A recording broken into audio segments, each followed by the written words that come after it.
Our next humorist is an Air Force Academy graduate, former Air Force officer, former homeschool mom who taught K through 9th, and current holder of 3 distinct roles: speaker, author, and Sink House, commander in charge of the house. Kymberli says it's amazing what she learned the second and third times around in kindergarten, but her claim to fame is that she once spent $954 million of your taxpayer dollars as the buyer of the F-15E fighter jet.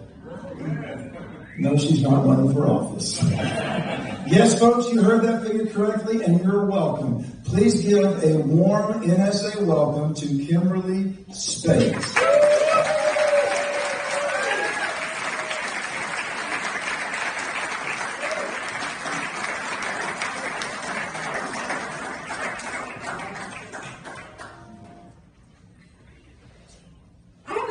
I was probably the most unlikely person to attend the United States Air Force Academy.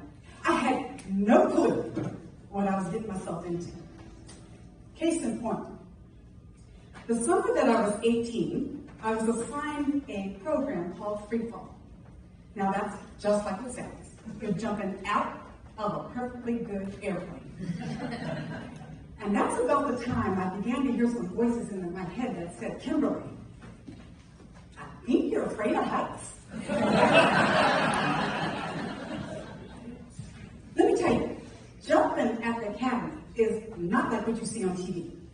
You don't get to jump with a buddy or in a circle with your friends. No, you jump by yourself. You pull your own ripcord. You put your big boy pants on.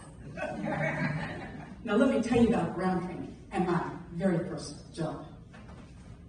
Ground training is very rigorous. You're dressed in full fatigues, combat boots. You're doing calisthenics and sit-ups. But I gotta ask you, if I jump and go splat, am I really gonna need to fit back into that uniform?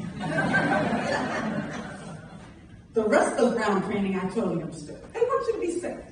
So they teach you to do a perfect parachute landing fall so you don't break your legs.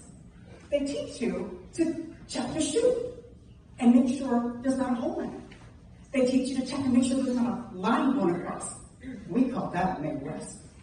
You young folks might know that. They teach you to steer your shoe.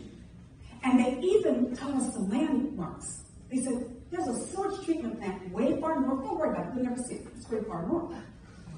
So they teach you everything you need to know in order to have a safe jump.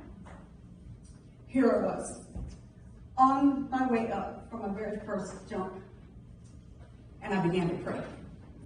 And I gotta tell you, my prayer was just a little bit crazy. It went like this. Dear Lord Jesus, please don't let me something wrong with this plane. An engine failure, a fire, I don't care. Just let this plane come back to Earth with me in it.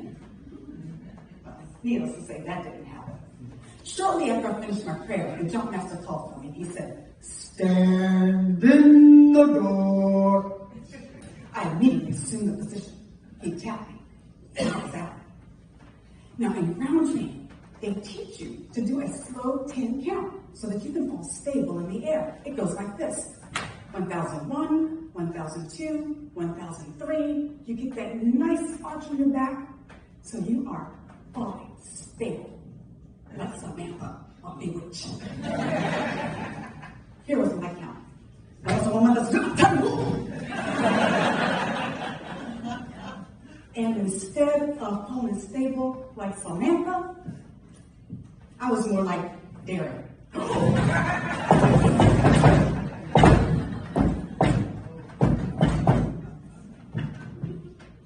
I never did get stable.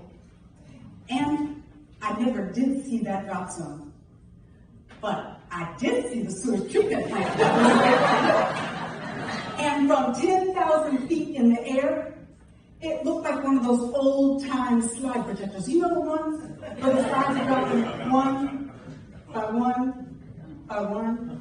Only these were metal blades, and I thought I was going to get chopped up and buried in a hollow. You thought I was going to say it, didn't you?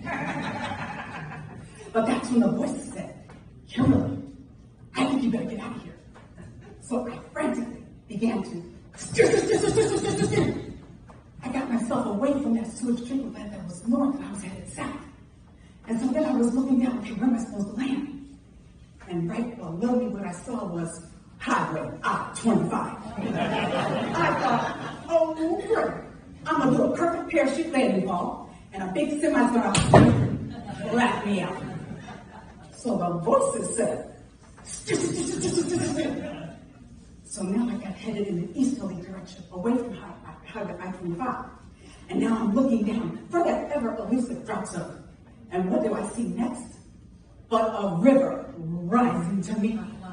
And I thought, parachute landing in the water. Just in the chute. Swing the lines. Swim to safety. And the voices said, I got away from that river. And now I'm getting closer and closer to ground. And all of a sudden, in my direct line of descent, I saw a grove of trees. And I think back. Parachute landing in trees. Protect the eyes. Protect the face. But just in case. My feet landed on solid ground. But my chute wasn't a tree. The instructors that had been watching from the tower, they jumped in their jeep and they rushed out to meet me and they got to me and they said, Cadet Johnson, what were you doing? And I rather calmly said to them, well, if I knew that, would my chute be in a tree?